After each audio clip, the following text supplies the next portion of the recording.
Hello guys, welcome to Shyama cooking pot. ഇന്ന് ഞാൻ ഉണ്ടാക്കാൻ പോകുന്നത് ഒരു പൈനാപ്പിൾ കറിയാണ്.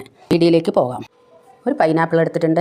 പൈനാപ്പിൾ നല്ലപോലെ ചെത്തി എല്ലാം തോലൊക്കെ കഴിഞ്ഞതിന് ശേഷം കട്ട് ചെയ്ത് കഷ്ണമാക്കി നല്ല വൃത്തിയായി കഴുകി ഒരു പാൻ വെച്ച് അതിലേക്ക് പൈനാപ്പിളിനെ കഷ്ണം വാരിയിട്ട് 2 ഗ്ലാസ് വെള്ളം ഒഴിച്ച് അത് അടച്ച് വയ്ക്കുക.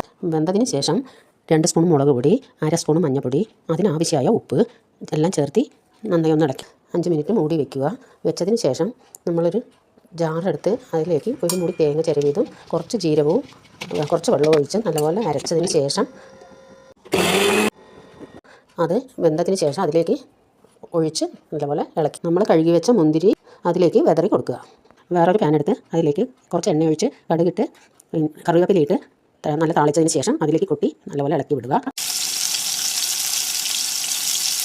നമ്മുടെ പൈനാപ്പിൾ കറി റെഡി ആയിട്ടുണ്ട്. ചൂടോടെ ഒരു പാത്രത്തിലേക്ക് ഒഴിച്ചു മാറ്റാം. എല്ലാവരും ട്രൈ ചെയ്ത് നോക്കണം. എന്നെ എല്ലാവരും സപ്പോർട്ട് ചെയ്യണം. ബൈ.